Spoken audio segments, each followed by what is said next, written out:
Howdy, friends. Brian King here, your resident ADHD coach. Welcome to another installment of A Cup of Focus. I have my steaming hot cup of joe, which I rarely start my day without.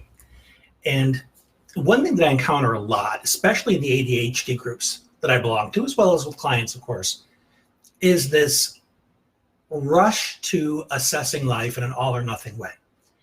And to your it works against you.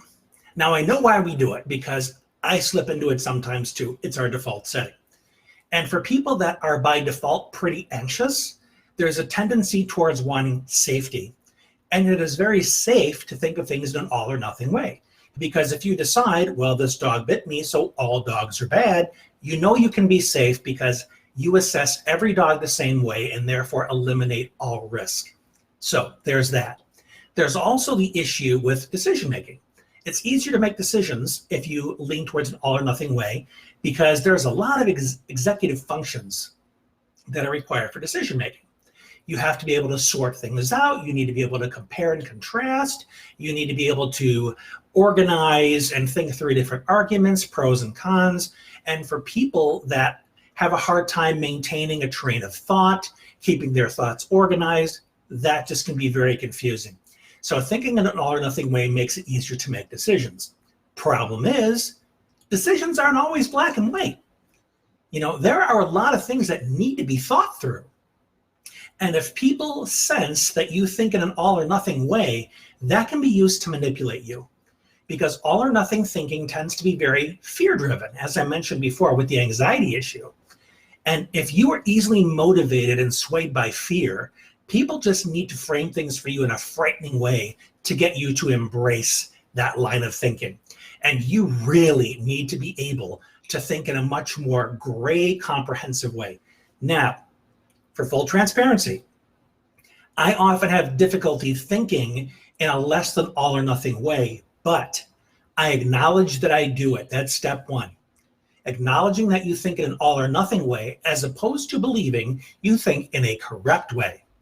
If you realize there's something problematic about the way you think, then you are more likely to do something about that, hopefully. In my case, when I catch myself doing the all or nothing thinking and don't know how to incorporate the gray, I've talked about this in other videos, I bring somebody in, usually my wife or a colleague, who's really good at thinking more big picture, more gray, and I ask them what I've missed. So before I go off too much on that tangent, the first thing to remember is you got to acknowledge that you do it. Second, you have to acknowledge that it's an issue, that it causes you problems. Third, you have to acknowledge that you can change it. Four, you got to acknowledge that it must change, okay? Now that you've got that four, how do you change it? I'm a big fan of beginning simply. And one way you can simply do it is by practicing a new way of speaking. But first you need to know what all or nothing language sounds like. And this is easy enough to Google. I did, in preparation for this video, I wanted to have as comprehensive a list as possible, but I don't want to exhaust you. So as far as all or nothing goes, these are some of the greatest hits, okay? One is every time. Every time I try to make friends, it blows up in my face. Well, a grayer, less all or nothing way of saying that is, sometimes when I try to make friends, it blows up in my face, or it doesn't go the way I like. See, it makes it a lot less of a punch in the gut and makes it a little softer. Every time versus sometimes. And of course, there are the classics, always and never. Now, I always screw that up, or I never get it right, when we know that often I make this mistake, or many times I've tried that and it hasn't worked out. Now, it can sound simple, and when I say it, it's simple, but breaking that habit is difficult. So one thing I recommend is to commit to being aware of it. Take an always count for the day. So at the beginning of the day, say, I'm going to count how many times I speak in all or nothing terms. And you may not catch all of them. And if you're bold and you take this really head on, you can ask somebody else to do it with you. Say, hey, next time you hear me say something in an all or nothing way, bring it to my attention. I'm trying to change that habit. And chances are that person will support you because, frankly, it can make it easier for you to deal with if you don't think in such extreme ways. Okay, back to the list. We did always and never. Replacement terms are, well, as opposed to it never happens, well, it seldom happens that way. There are exceptions, which are key.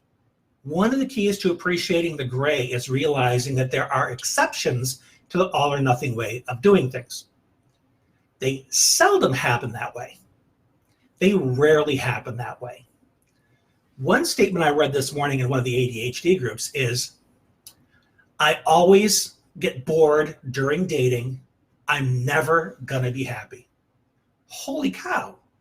What kind of a statement is that? If that is not a way of shutting yourself off from the possibility of happiness simply because of the language you use and the way you perceive options being given to you by the universe. They're only given to you in an always or never way. That's nonsense. We know that if you continue to do the same thing you've always done and do nothing to change it, chances are you will always get that result. Not because that's all the universe is going to give you, because that's the only strategy you've ever tried. But if you allow for those 4 things I mentioned, it's an issue, right? It's causing you problems. You can change it. It must change. When you get through those, then you are ready to consider the fact that, okay, perhaps this approach of mine, this very extreme all or nothing defeatist way of seeing things, is the issue. I need to learn some more flexible gray terminology that allows for an exception to the all or nothing way of thinking. Here are some other ones. No one. I used this a lot when I was a kid. No one likes me. Nobody will ever be my friend. But see, I said that and I was actually dismissing the one friend I had. The one kid that would hang out with me during recess when everybody else was treating us like garbage. They weren't only not picking us last, they weren't picking us at all. But because I wanted their attention so much, I kind of forgot who was there for me because I was focused on everybody that wouldn't give me attention. Make sense? A few more. I'm a failure. I'm always failing. I only fail. Every time I do this, I fail. Okay, well, maybe failure is the only thing you're paying attention to or only thing you're putting on the scoreboard because you think perfection is the preferred outcome, right? It's got to be perfect or it's a failure. One thing I learned from the famous Seth Godin, he's a marketing legend if you don't know him. He said the definition of perfection is whether it does what you want it to or not. So in other words, it's perfect when it works. It's not perfect when it's flawless. Big difference.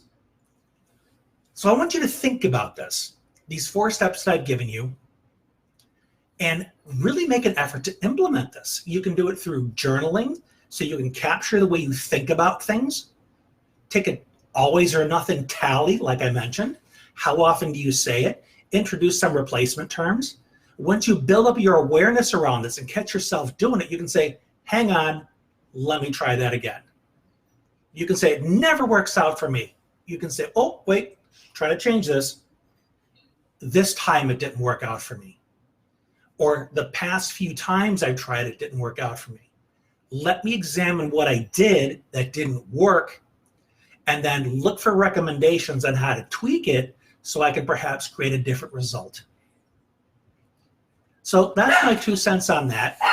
See, even the puppies are done with it. Forget that last minute noise. So think about this. Apply it. Let me know how it goes. Ask me questions so I can help you apply this more successfully because I'm your ADHD coach. This is what I do, among other things. So reach out if you need some help with this. Share it from somebody else who could benefit.